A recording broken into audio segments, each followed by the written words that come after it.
Hey everyone, and welcome back to CapTV. My name is Jesse, and I'll be your host for tonight. This show is all about music. We will be showcasing a local band named Late Arrival, because after all, better late than never, I guess.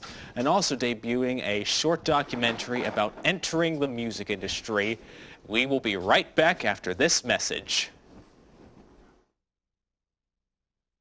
This is a Capital University public service announcement.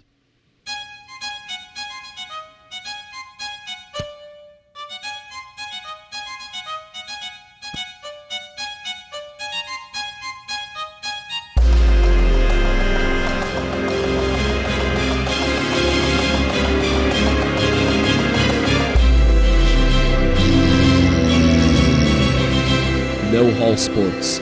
It saves lives.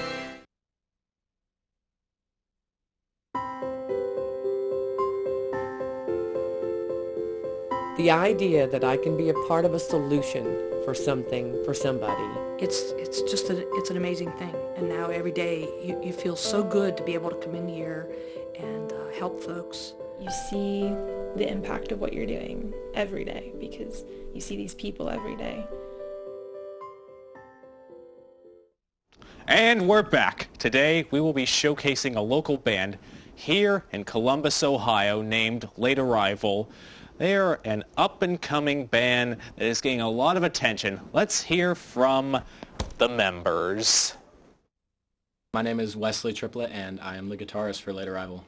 My name is Isaac Fleece, and I'm the bassist for Late Arrival. My name's Isaac Lutz, and I'm the drummer for Late Arrival.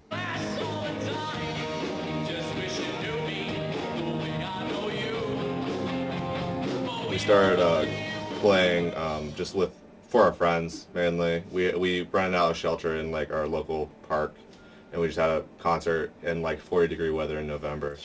It was colder than that. It was like it was raining. We were in a gazebo, luckily, but it was windy and it was raining and we were cold. I remember playing and my fingers were so numb, like I could barely hit my chords right, but we still kind of just powered through.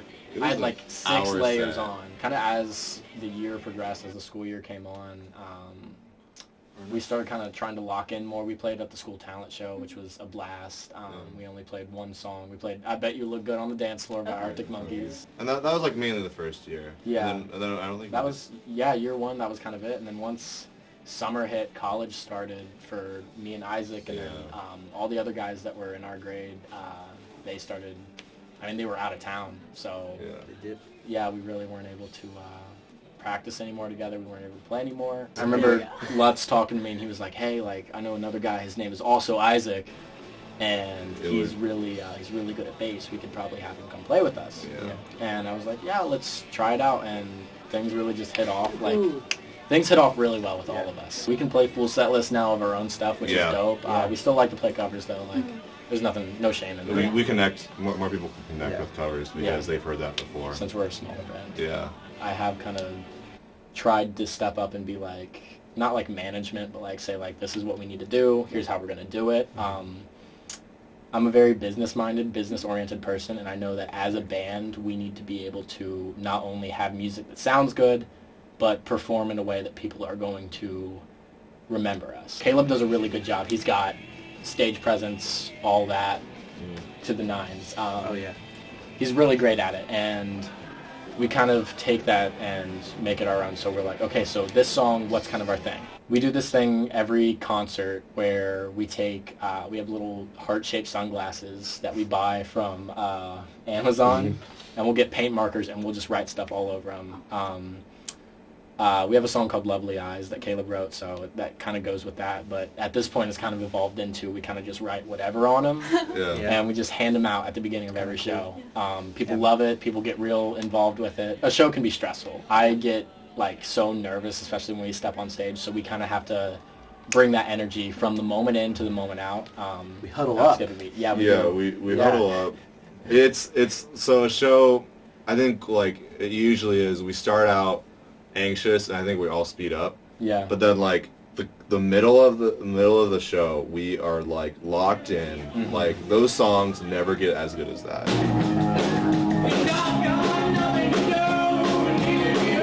I always try to pull everybody into a huddle. It's your track mentality. Yeah, I run track still. Sports guy. I pull everybody into a huddle at the beginning and show up, show out. I always say that. I always say I do not care if there are 15 people or 500 people out there. Still perform at our best, do our best, and do what we love to do. Because at the end of the day, we're not necessarily performing for other people. We're performing for ourselves. And we know that what we got is good, and so if we just play it how we like to play it, then if people like it, they'll like it. If not, then we know that we like what we do, and that's kind of what matters. One of the biggest influences I've had is growing up playing Guitar Hero 3. Specifically Guitar Hero 3. That's the best one there is, has the best playlist. Both of us grew up playing Guitar Hero like religiously. Like we'd get home from school and play it for like hours. Same songs over and over again. Like we just loved it. Because we're all such a busy band, the biggest disagreements definitely do tend to happen because of like scheduling conflicts or anything. So we really try and communicate when we can, especially in person when we can. So we can just be like, all right, guys, when can we do this next? Yeah. But even then, there isn't really any disagreements. We've never It's had... usually just scheduling. We've never had any big I've fights. never seen us have any arguments or anything because real as a band, like we've always enjoyed each other's company. And we're friends. Just a little bit of band. Yeah, we were friends before we were a band. The high school was like your typical high school garage band, punky type. Like more than anything else. It was gone We played Green Day. Green Day, Arctic Monkeys, but like badly. Not bad Arctic Monkeys. We played badly, but they were great songs. Yeah, they were great songs. But like, we played Weezer at points. Yeah. I didn't play guitar at all. Yeah, it was just like, but like, we had like 4 guitarists. When there were now more locked in and like defined as like, okay, this is a smooth. We're more smooth sailing, and like, I feel like we're more indie. Yeah. I feel like we're more like the modern indie era type. It's interesting because our song that's out right now, Michelle, I feel like it's so different than the rest of our songs. It's pretty different than a lot of our music. It's a lot more poppy. It's not entirely different though because it still has a lot of the soul of like our writing, of like your writing. We're finding our sound, so we're finding out what works and what doesn't. Yeah. When we write a song, we will try it out live, and sometimes people are like, yes. Sometimes people don't really make a lot of noise for it, and we're like, okay, that's kind of how we know this one needs tweaked, this one doesn't. I listen to a lot of like rock, I guess, like 80s music, and then I got really big into Billy Joel. None of our songs really sound like Billy Joel songs. There's somewhere I can pick it up, but. I like how there's a lot of songs that like tell a story, I think. Yeah. And maybe they don't like specifically have like a story setting to them, but like they go from like I was here and now I'm here, or this happened and then this happened, and like that's kind of how the song progresses. I'm not the same person I was before. I know that you must be really skeptical. It went from me doing this as, I kind of play in a band with my friends, to me being like, I really think that we could do something with this. With social media and everything, and with just how we click when we play together, I think that we've grown a lot as friends. definitely. And I think we've come a long way. I'm learning a lot about, I guess, like just the music industry itself, and how to communicate as a band as well, and what it feels like to be in a fun band that loves making good music and having fun doing it. It's been great. Yeah, I've stepped up, I feel like, more than I thought I would have to, which is good. Like, I'm like booking us with like recording engineers. I'm reaching out to venues, talking to them, doing the down payments and all that. And it's been really helping me, like, okay, understanding the music scene in Columbus. And it's really hard to get into, but once you get connections, it's actually really easy. We don't want to act like we're too big for anything, because we know that, like, even like coming from right now to where we are, where we were, we've evolved, we've changed, and we're never going to get to the point where we're going to think we're too big for anything. And I think that's really dope about this group. I'm the youngest in the group, not by too much, but I am, which I think is good.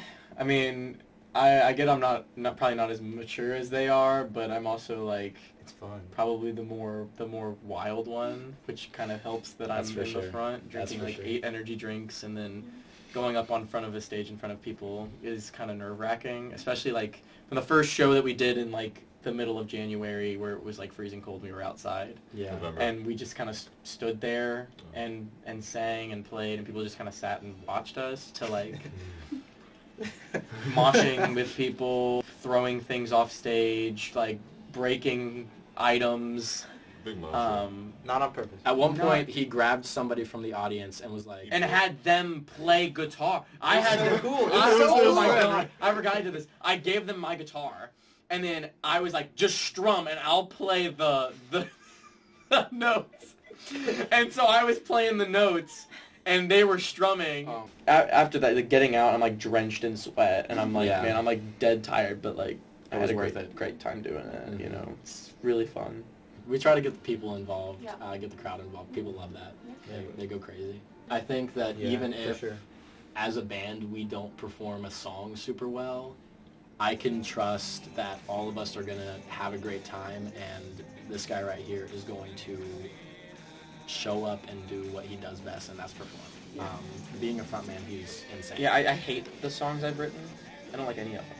Maybe one, maybe the Cooler Than You might be the one I like. I mean, I Wouldn't even say I love. And I don't like any of the songs I've written. I think they're trash. He's our But first critic. we get out there and we play them, and people go crazy for them. They like them, and I think it's them feeding into us, but us feeding into them. Like they're not gonna go crazy unless we're going crazy, and they're gonna feed off of us. And like we get in, like if you get involved with the crowd, then they're gonna get way more involved with you. They're gonna push the limits of how far they can go. Yeah. And we're here for it. We're not trying to be better than anybody. We're just trying to have fun. And I think that's something that a lot of people end up forgetting when they start making money from it, when they start actually getting gigs, is you need to remember you're still here to have fun.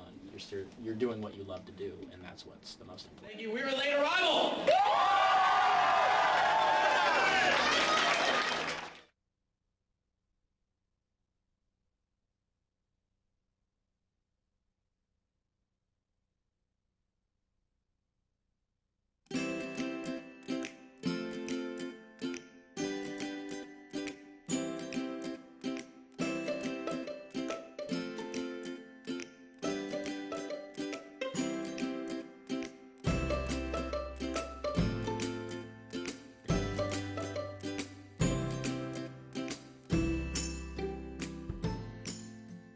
Yarn Club, the close-knit group you've been yearning to join.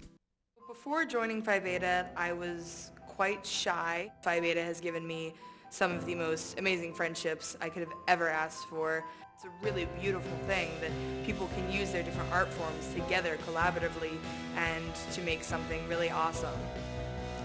Phi Beta has helped me grow into a person I could have never imagined myself being a few years ago, and I'm forever grateful for that. And we're back. I'm joined by Olivia here, the creator of the documentary Fine Tune, Reflections on How to Enter the Music Industry. I'm also joined by a member of Late Arrival, clearly he did not arrive late. He arrived right on time. That's so true. Right here, right on time. The man, the myth himself, Wesley. That's me. That's me. So I'm glad to have both of you here. Yeah, So, for sure. Thanks So- for having us. So, Olivia, tell me a bit about your documentary that we're going to be seeing shortly. Yeah, so it's called Fine Tune, Reflections on Entering the Music Industry. And this was made in collaboration with another Capital student, Clay Shalahida, for an advanced video class. We wanted to look at, he's a musician and I have a love for music, so we wanted to look at just kind of different students at Capital and how they are entering the music industry, what some of those challenges are, kind of with the surgence of social media and everything, how that's affected, how people get their name out there, how people make connections, things like that. So what did you hope to achieve with this documentary beyond getting a grade for a class? So I think since I'm not a musician, again, like I said, and Clay is, we kind of wanted something that was both musicians and non-musicians could get something out of it. So something for me that I really learned was about kind of how people build that passion for music and where that starts. And then for people in the industry, just kind of getting a sense of where to begin, how to make those connections, what to be looking for when they're taking those first steps into their career. Wow, take it from me as an aspiring actor. The people you know can take you a long way, and I don't know how comparable the music industry is to the acting industry, but something tells me they're pretty similar and both equally challenging. So, I think a big part about going off of that, knowing people and knowing who you know in the industry is huge, especially when it comes to music. Venues, concerts, you can't just talk to a venue and say, I want to play here. You have to know people. Unless they're desperate. That's the thing, they're usually not. That's the hardest part, is getting desperate venues. Like, you're not going to find that many. Most venues, honestly, like, if I was looking to play a show a month from now, I would probably have a hard time finding a venue. Like, I need to book it out like 4 months in advance at least, and like just finding people that actually have connections in the industry is really helpful with all that work. Right. How would you consider, how far in the door do you think your band is? Do you know anyone that can that's helped you along the way? Like, where are you in the terms of finding the right people to take your band places that you want to go? So stepping into the door, that interview that was just played, all the footage was shot from a concert this past weekend at the Basement. That's a Promo West venue. It's our first time playing a Promo West venue. Congratulations. Thank you. Stepping in the door with something like that is very tough. We've been playing live for over a year now, and this is our first time being able to do something like that, because it's not easy to get out there. It's not easy to get your name out there. The biggest help to getting like people to know who we are is social media. We've had a huge boost on social media just in the past few months alone. At the beginning of January, we had 200 followers on Instagram, and now we have over 23,000. Wow. So it's been kind of crazy seeing that growth, and that's definitely helped us with getting gigs and getting our music out there, people listening. It's been huge, and I think Liv's documentary touches a bit on social media and the aspect of that, because sometimes it helps, sometimes it doesn't. It's really tough. Yeah, a little bit about, well, so we have two kind of perspectives in the documentary. One is from students who are going into the industry, and we have a music educator as well who has spent some time in the industry and who is helping those students get into it. So you get to see a little bit about kind of how people who have been in the industry a little bit feel about social media versus those who are currently and actively using it to get their name out there. So there's a little bit of a difference there. So we'll see that a bit in the documentary, what they say about that. Look forward to seeing it. So do you feel satisfied with what your band is doing? You think you're going on the right track? You think, like, how far until you get there is what I'm trying to ask. Yeah, for sure. And what exactly is there to you and your band? Yeah, I mean, honestly, like, all the band stuff is more of a hobby than a full-time job for me right now. Like, I would love to see it as a full-time job one day, but I know that we're not at that point. I don't know when we'll be at that point, for sure. It can happen. It can, yeah. It's a possibility for sure. I've had friends who have kind of quit. They've dropped out of college to pursue the band stuff, and it doesn't work out, so I'm just really scared of that. That's kind of the hardest thing. Yeah, I get that. It sucks if you put all of your chips into one bet, and that bet just doesn't work out in the end, especially if it's your dream. I know that all too well. I guess to end this segment off, do you two have any final thoughts on like the documentary or your band, or just anything that comes to mind? Just really hope everyone enjoys it, and you get to see some of the passions of these musicians featured.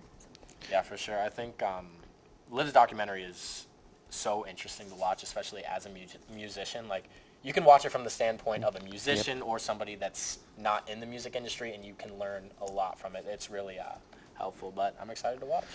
Thank you both, and we'll be right back. But Enjoy the documentary, and we'll return when it's over.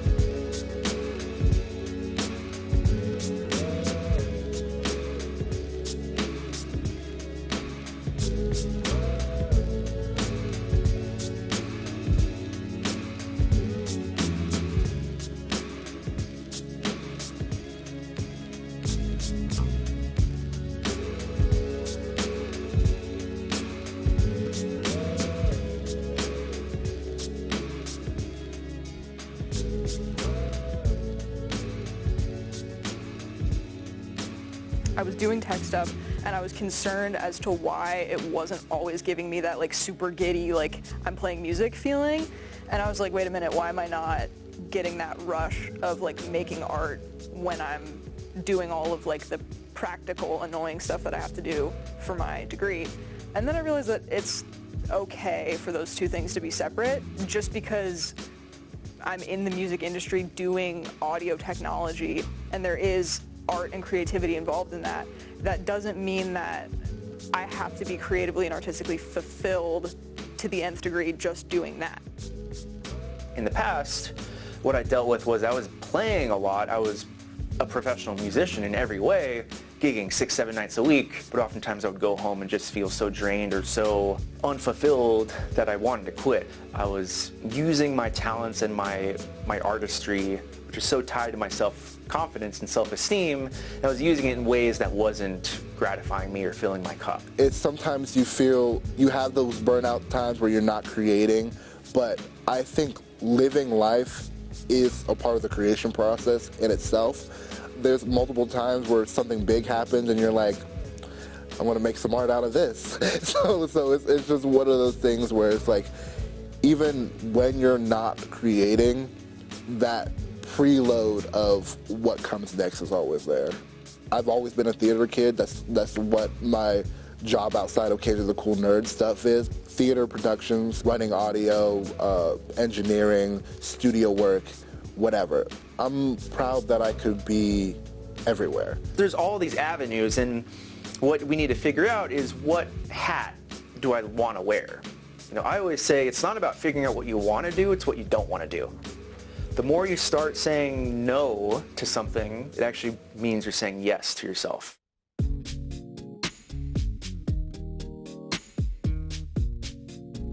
I feel like I'm just looking for situations and people and jobs that just make me happy to be there and happy to be making music with those people. In this sort of local indie music scene, it is a lot of other bands asking other bands to play with them because they'll like get an opportunity to play a gig, but then it's up to them to bring in the other artists. It's interesting. I think that there is a definite sense of community in that sense because like it's kind of like we're all starving artists and we're all like, hey, I need you to come play at this thing so that I can play at this thing. We've definitely made a lot of friends through that.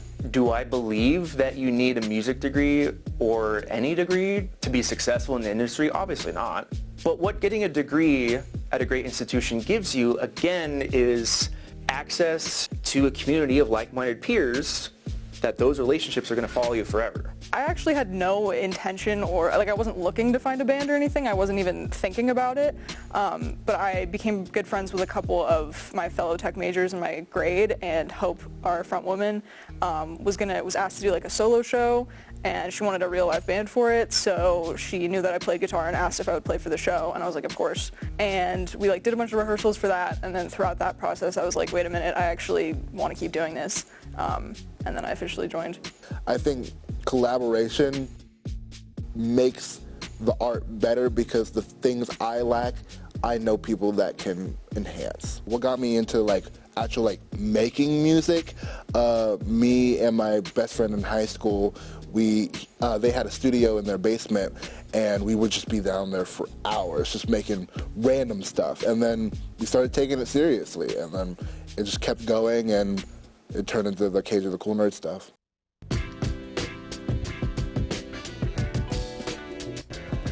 it's at the infancy stages of a brand, but I'm finally getting together who KJ the Cool Nerd is, because KJ the Cool Nerd is different from Keith Lamar Queener Jr. It's just finding with the success I've already had with it, finding why people like it, finding why people gravitate towards this character, and then giving them what they want. When people who are signed to a label like promote their albums, it's a whole finished product, and then somebody takes that finished product and then makes a whole marketing campaign for it. And when you're an indie band that like doesn't really have a set album, and you kind of are testing out a whole bunch of new songs all the time, and you don't really have like a specific idea of what you want to be yet, I think that nervousness is there because you don't have something to keep constantly pushing. And so it's kind of like, how are we supposed to like draw people in if what we're offering isn't a solid body of work? When I was in college, Instagram came out. It quickly was a place to put yourself out there, network, meet other people, get traction, etc., go viral. And I put a lot of stock in that. You can put your entire sense of self-worth into one post. TikTok and Instagram, they're able to blow up these strange niches of art and the industry, which can be great, but also creates this microcosm of like, instead of pursuing my art for the sake of being a better artist and being a better person, I'm now pursuing the next thing that's gonna get me more likes or more followers. So much of what we do is either directly tied to or very close to the entertainment industry, and social media has completely changed the entertainment industry just in terms of people's attention spans and where they get their content from. So I think it impacts just the market and what people want to view, but also it helps beginners get their stuff out there a lot easier. There's the constant comparison, and comparison is the thief of joy. I think that's the biggest issue with social media, is that it's not currently doing what it's designed for, which is to actually connect with people. In terms of the band, it's huge. It's everything. I mean, and especially in the indie sphere, like that's your entire marketing is just social media. That's how anybody attracts any type of audience. And it's hard because it's really a full-time job. And when you're a student and you're also a musician, I found that it's really difficult to devote enough time to the actual music and then also the social media content that you're producing. I think there is an idealized version of what being an artist looks like, you know, the bohemian lifestyle, starving artist, because it's a narrative that we tell ourselves that we're going to be always clawing upwards to find some sort of stability and sense of success. We have to recognize that it's a spectrum. A lot of people think I'm either a rock star or I'm destitute, right? And there's no in between, black or white, but it's all gray, just like life. Music is just a reflection of life. The first event I put on, I was the headliner, and I got all the talent for it. I booked the venue, we got paid off of it. It was the first professional thing I was able to do. Those big exhales of when you deal with all the drama, deal with all the stuff beforehand, and then you're able to just let go, be in the moment, be in the show, and then the emotions come in when you're driving home and you're like, I can do this. I can do this.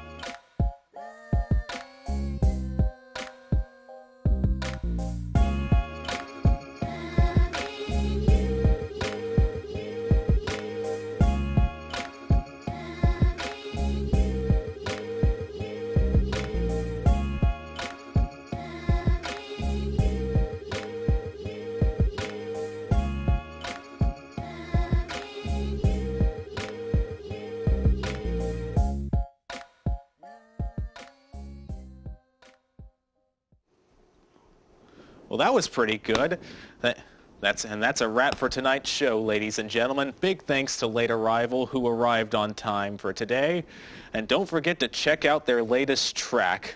And a big shout out to Olivia for her amazing documentary. And also don't forget to support local artists no matter where you find them. Thank you all for tuning in. And everyone, good night.